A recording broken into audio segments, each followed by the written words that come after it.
driving our daily lives, from batteries in electric vehicles to the colors in our smartphones to our most advanced military weapons. Rare earth and critical minerals are at the heart of our modern life. In this special report, we look at what China's dominance in the world's rare earth means for us, how that impacts every sector of society from civilian to defense, to what the U.S. can do now to turn the tide.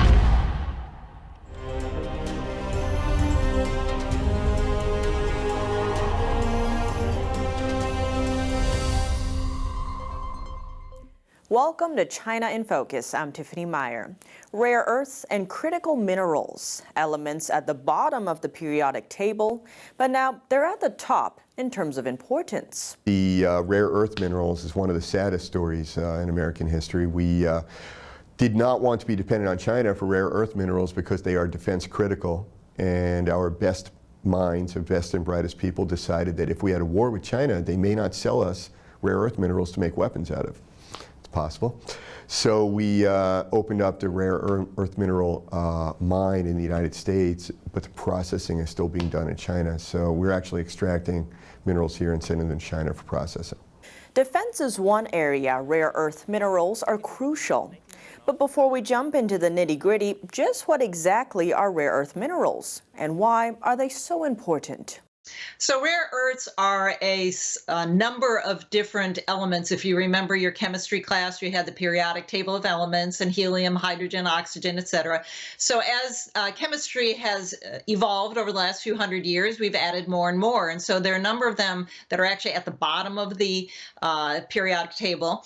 And they have these very unique characteristics that allow the technologies now that we rely on to actually happen. They can handle heat better. They are more malleable. They perform different properties in terms of being able to do lasers or provide color.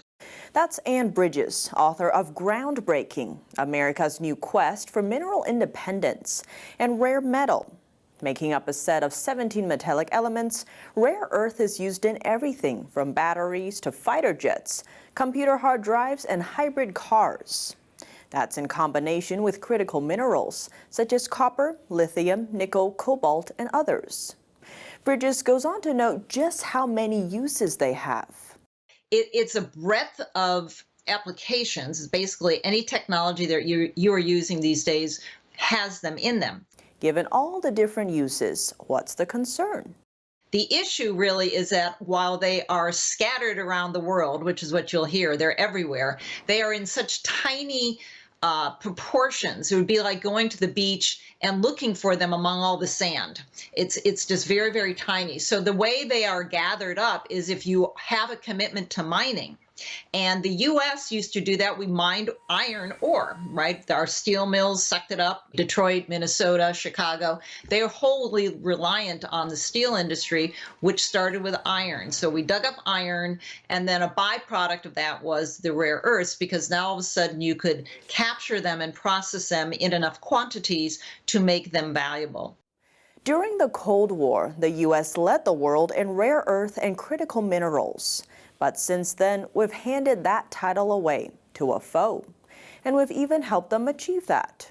I think the other area that needs to be considered fairly is that as China pulled themselves out of the economic doldrums of the 50s and 60s, they created a dual-use concept for technology, that they would develop technology for commercial use, but then also use it for the military. And I think that sounded very attractive to many politicians. After the Cold War, we thought we'd never, have to worry about it again. So isn't that a great idea? So having China be the supplier of that technology, we weren't at war with them. We didn't think there was any threat. We were trying to, in fact, give them a hand up so that they could join and be a good trading partner and open up their markets. It seemed like a win-win.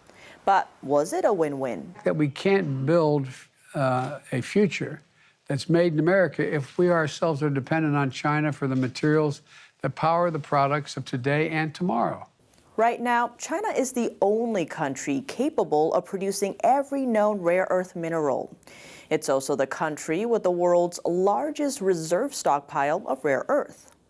Minnesota Representative Pete Stauber says what makes it so much worse is that the U.S. can be critical mineral independent. Well, I think it's unfortunate that this administration has put their dependency for both critical minerals and rare earth minerals in the hands of the communist country of China and Russia. It's simply unacceptable when we have the critical minerals and a few of the rare earths right here in the United States. This administration just won't let us mine these. We have the best environmental standards, best labor standards, and the opportunity to secure our supply chain dependency and put the destiny of our great nation in the palm of our own hands and not rely on, foreign adversarial nations that don't have our best interests at heart. So what does that global dependence on China mean? If today the communist country of China stopped selling us their critical and rare earth minerals, we would be in deep trouble from our national defense to our manufacturing across the globe. Bridges adds we're already feeling the effects from China. Life doesn't always work out the way we envision it, and the whole world is now reliant on single source, certainly single locale regions in the world to supply certain things. And even today, I don't know if you saw this, the lithium plants in China have been closed down for a period of time because of the extreme drought. There's no more hydropower or not enough to run these factories. But looming over the supply chain issues is another threat, the threat of war. Following Russia's war on Ukraine, many have turned their gaze on China to see whether Xi Jinping will pull a Putin and go after Taiwan. While Taiwan is a democratically ruled island that has never been ruled by the Chinese Communist regime, the party sees it as part of its own territory and has threatened to take it back by force if necessary.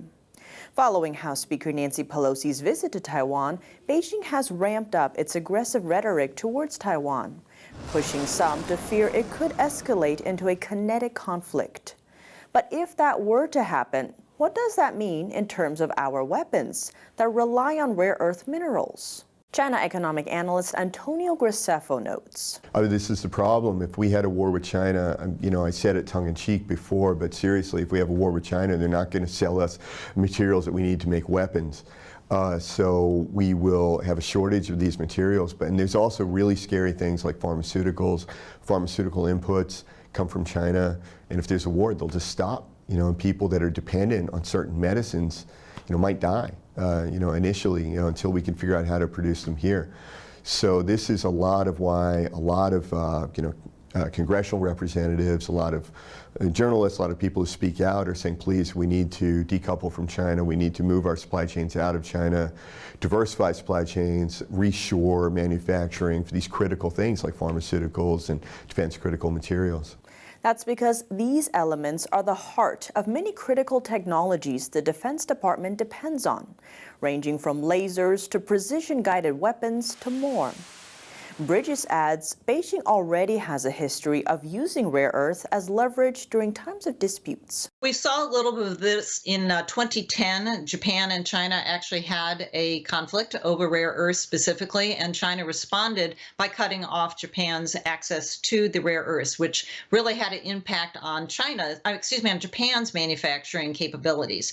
So it is not outside of the scope of the imagination to believe that in a time of warfare, indeed, China would leverage this kind of power they have. And let me just give you some numbers. We're talking about, while only 60% these days of the mining of rare earths happens on Chinese land, they are importing quite a bit from Africa, from South America, a lot of the islands around the Asian Pacific. So they have consolidated a processing function for the industry, and then they purify it, they refine it, and they make it into the metals and the magnets and the alloys that then feed into their manufacturing plant. So when we say, well, they may just cut off rare earths, can't we just dig them up ourselves? It's not just that, it's the entire process to take it from rare earths to the finished product. Given how important these elements are, how did we get here?